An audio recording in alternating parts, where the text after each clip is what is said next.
Partisans de l'info libre, je vous salue. Eh bien ça y est, le monde est au bord de la guerre nucléaire. Ce n'est plus un fantasme de conspirationniste, c'est bien réel même si personne n'y croit vraiment. Mais pour le moment, personne ne croit que les Russes soient réellement capables d'envahir l'Europe et de bombarder ses capitales. Et les baltringues qui nous servent de dirigeants continuent de les énerver. Rien que ces derniers jours, il y a eu le sabotage de Nord Stream, dernière provocation en date, le bombardement du pont de Crimée, qui est clairement un acte terroriste revendiqué par Kiev. Alors que veut faire Zelensky? Il cherche à énerver Poutine pour que celui-ci autorise l'emploi d'armes nucléaires tactiques et alors il croit que l'OTAN va riposter et atomiser la Russie, exterminant ainsi tous ses habitants. Et c'est bien ce qu'il a dit, il a clairement appelé à l'utilisation d'armes nucléaires et au génocide du peuple russe. Zelensky, c'est un baltringue, c'est quelqu'un qui n'a pas grandi, qui n'a pas achevé sa maturité et la plupart des dirigeants occidentaux sont comme lui. Ils ont été sélectionnés sur la base de ce critère et quand ces gens accèdent au pouvoir par le biais des réseaux du Forum économique mondial, c'est la catastrophe pour tout le pays, mais les gens ne s'en rendent pas compte car il y a tout un travail de communication qui est fait pour camoufler la nullité de ces personnages. Et maintenant, la catastrophe, on y est. Signe qui ne trompe pas les médias et même les chefs d'État commencent à parler dans le même style que moi-même dans mes chroniques. Biden a averti d'une apocalypse nucléaire. Il y a désormais des émissions sur des thèmes tels que allons-nous connaître la Troisième Guerre mondiale? Jusqu'où ira Poutine? Et bientôt, ils vont apprendre aux gens à se prosterner face contre terre et à compter les secondes en cas d'explosion nucléaire. Après leur avoir forcé à se couvrir le visage avec des masques, ils vont donc complètement les transformer en mahométans. Ce serait quand même une sacrée ironie de voir tous ces athées incroyants adopter cette posture et du même coup, la prédiction de Marie-Julie Jaini serait alors complètement vérifiée. Je vous rassure, c'est de l'humour. Du côté des prédictions, on attend toujours des troubles au Proche-Orient ainsi qu'en Angleterre. Comme d'habitude, on explore les pistes. Je sais que ce n'est pas une approche très rationnelle, mais elle fonctionne, elle donne des résultats. La guerre avec la Russie, je l'annonce depuis des années. Fallait juste être patient. Maintenant, on y est. Pareil pour les accords de paix avec Israël, on y est depuis des années. C'était un des marqueurs temporels importants. Maintenant, en parcourant certaines prédictions, je suis tombé sur une ancienne qui annonçait que quand la Russie serait dirigée par un leader du nom de Vladimir, celui-ci va attaquer Israël.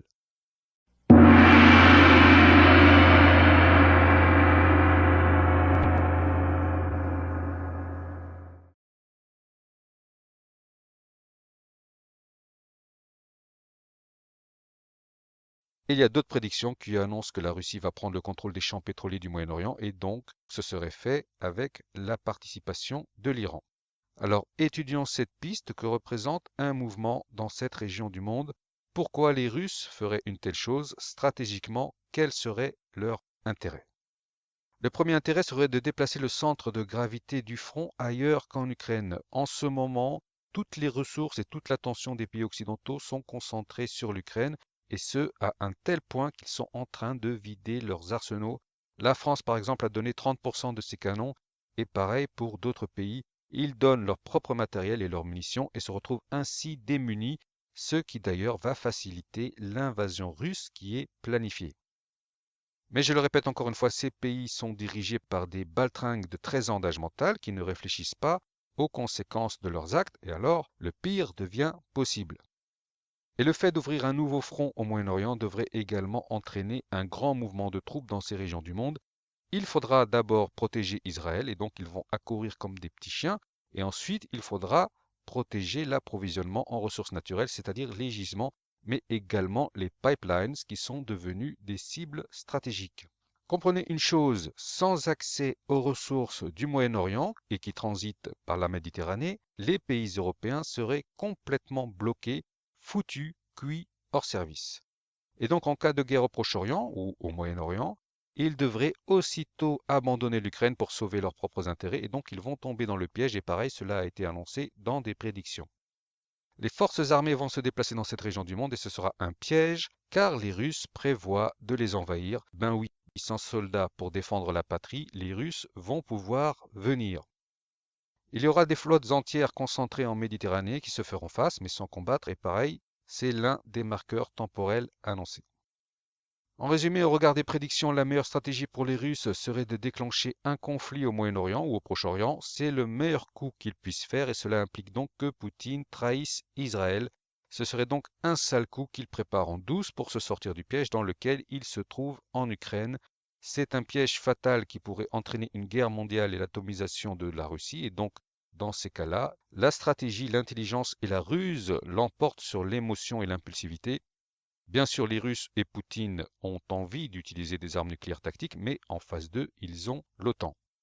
Et donc, le meilleur coup qu'ils puissent faire, c'est d'ouvrir un nouveau front au Proche-Orient, avec par exemple le Hezbollah, et au Moyen-Orient avec leurs alliés iraniens qui attaqueraient les monarchies du Golfe.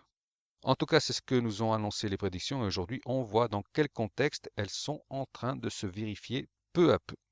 Aujourd'hui, je vous ai donné une analyse basée sur des données a priori irrationnelles. Les prédictions sont par nature irrationnelles, mais ce serait quand même assez ironique que de voir qu'un petit vidéaste complotiste comme moi puisse être mieux informé des enjeux que tous les stratèges militaires et les agents de renseignement.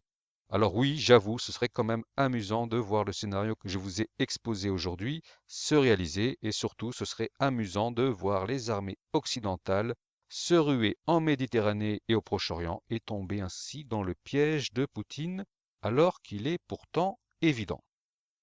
Les Occidentaux ont tort de sous-estimer leurs adversaires et à la fin, on sait comment cela se termine. Ils vont être envahis et partiellement détruits. Voilà, donc ce sera tout pour aujourd'hui. A priori, pas d'inquiétude à avoir dans l'immédiat après le sabotage du gazoduc et l'attaque contre le pont de Crimée. Ce sont juste des provocations et les Russes se garderont bien de tomber dans le piège et d'être émotifs. Mais attention, ils préparent peut-être un sale coup, un piège magistral dans lequel devraient tomber toutes les nations occidentales dirigées par des baltringues immatures, pour la plupart drogués et décadents. Surveiller le Proche-Orient si Israël attaque ou si le Hezbollah attaque, cela pourrait être le signe d'une guerre de plus grande ampleur et d'un changement géopolitique majeur. Dernière info qui vient juste de paraître, les Américains prévoient de retirer certaines troupes du Moyen-Orient. Le support américain remonte au pacte du Quincy et aujourd'hui, les Saoudiens semblent avoir pris le parti des Russes et des BRICS. Et dans le cadre de l'OPEP, dont fait partie la Russie, ils ont annoncé vouloir réduire leur production pétrolière, ce qui embête beaucoup les Américains. Et en réaction, ceux-ci ont déclaré « On s'en va et on vous laisse vous débrouiller avec les Iraniens ».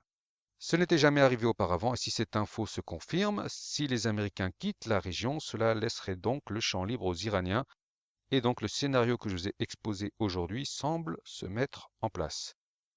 Attaque contre les monarchies du Golfe, mais également contre Israël. Les armées occidentales accourent au Proche-Orient pour garantir la sécurité des pipelines et des gisements, ce qui laisse les pays européens sans défense. Et alors, c'est le temps des blés mûrs. Voilà, vous savez tout. Sur ce, je vous dis au revoir et à la prochaine.